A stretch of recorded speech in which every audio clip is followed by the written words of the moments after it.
Hi everybody, this is Jen from cookiescupcakesandcardio.com. Today I'm going to be showing you how to make a giant ice cream cookie sandwich. How perfect for summer does that sound? So we're going to be putting it together using my homemade vanilla ice cream recipe, which I'll put a link in the description box for you below.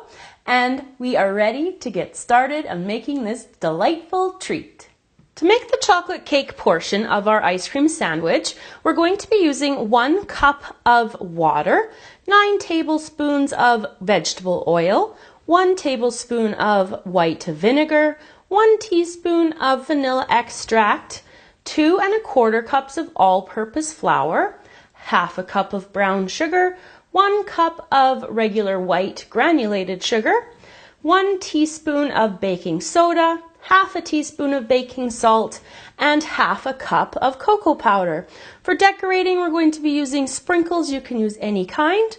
And we're also going to be using a cookie silicone-shaped baking pan. You can use a regular 8-inch pan if you don't have one of these available. And we're also going to be using vanilla ice cream. If you'd like to have homemade ice cream, make sure you check out our homemade vanilla ice cream recipe that I'll put in the link in the description box for you.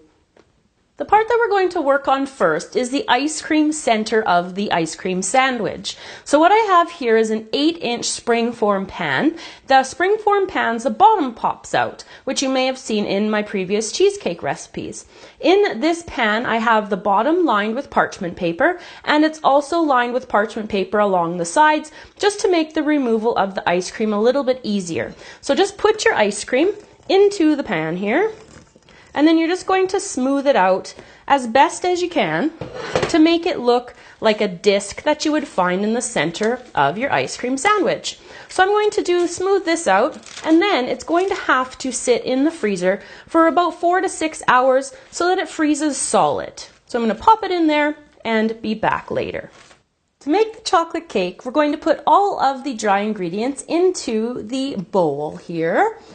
You can do this with a hand mixer if you don't have a stand mixer. It works just the same way. This is pretty easy of a cake to do. There's only one bowl if you're not running a YouTube tutorial. You can mix it all in one bowl. So all of the dry ingredients are in, and I'm just going to combine them now. So I'm going to add my oil, vanilla, vinegar, and water while my mixer is on low speed in order to mix everything in properly.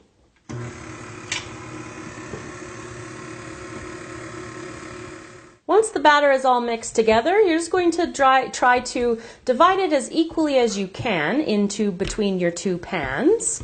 So like I said again, if you don't have a cookie mold like this, you can just use a regular 8-inch shaped cookie pan, a regular 8-inch cake pan shaped like this giant cookie.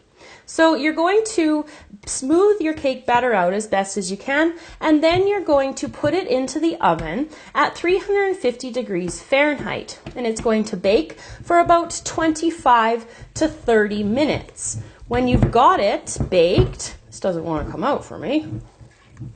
There we go. When you've got it all baked, you're going to pull it out and let it cool completely. So my cakes are baked and cooled, and my ice cream slab is nice and frozen. So I'm just going to place that on top there. And then using my sprinkles, I'm just going to press them up onto the side of the cake like that. And I'll go all the way around, and I'll be back when I've got them all stuck on the side of the ice cream piece. So now that I have the sprinkles all the way around the outside, I'm going to take my top piece and just place it on top. So what I'm going to do is put this back into the freezer so it's freezed nice and solid, and I'm going to clean up the sprinkles as well. When I'm done that, I'll be back to show you the finished product. So there you go everybody, how to make a giant ice cream sandwich cookie cake. I hope you enjoyed this tutorial today. Remember that we're on lots of social media sites, and I'd love if you came and checked us out over on those too. Those are all listed in the description box below for you. Remember to subscribe to the channel to stay up to date on all of our newest videos, and I will see you guys all again next time.